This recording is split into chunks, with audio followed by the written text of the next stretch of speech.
പക്ഷെ വിജയൊക്കെ പിടിച്ച് കളിക്കുമ്പോൾ ചേട്ടാ നോക്കി കണ്ടും കളിച്ചില്ലെങ്കിൽ ഇതാ നല്ല അടി കിട്ടും. പിന്നെ സജി വീട്ടിൽ തന്നെ ഇരുന്നാ മതി, നീ പുറത്തോട്ടൊന്നും ഇറങ്ങാൻ നിൽക്കണ്ടാട്ടാ. ചെന്നൈയിലൊന്നും ഈ അടുത്തൊന്നും പോകണ്ട, കിട്ടിക്കഴിഞ്ഞാൽ വെച്ച് സെഞ്ചിടുവേ. എന്നെ എവിടെ വെച്ച് കണ്ടാലും വെട്ടിക്കൊല്ലാനോ അയാൾ ഓർഡർ ഇട്ടേക്കുന്നത്. വിജയ് തമിഴ്നാടൻ വിജയ് CM ആയപ്പോ ഞാൻ തീരുമാനിച്ചു അടുത്തൊരു 15 വർഷത്തിലേക്ക് CM ആവാം എന്നുള്ളൊരു തീരുമാനം എടുത്തിരിക്കുക. എന്തെന്ന് വെച്ചാ എനിക്കിത് കണ്ടോട് നിക്കാൻ വയ്യ, ഞാൻ പോണേ. അത്ര വലിയ ബന്ധങ്ങളിലേക്ക് പോണോ ശിവൻകുട്ടി?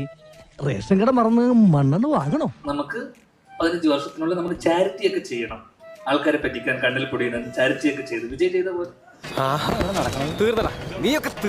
ചാരിറ്റിയൊക്കെ ആൾക്കാരുടെ കണ്ണിൽ പൊടിയിട്ട് ചാരിറ്റിയൊക്കെ വിജയ് ചെയ്തതുപോലെ ഇവിടെ തീർന്നു ധ്യാൻ ചേട്ടൻ. എന്താ ജയ്സ ഇത്? എല്ലാ പ്രശ്നത്തിലും നീ ഉണ്ടല്ലോ. എനിക്കെന്താണ് ഡോക്ടർ ഭ്രാന്ത്? അതെ, വിജയ് ചെയ്ത ചാരിറ്റിയൊക്കെ നാട്ടുകാരുടെ കണ്ണിൽ പൊടിയിടാനാണ് എന്നൊരു സാധനം തമാശ രൂപേണ അവിടെ പറഞ്ഞതാണ്. സാറേ ആ സമയത്ത് മാസിലങ്ങ് ആയിപ്പോയാണ് സാറേ അങ്ങനെയൊക്കെ.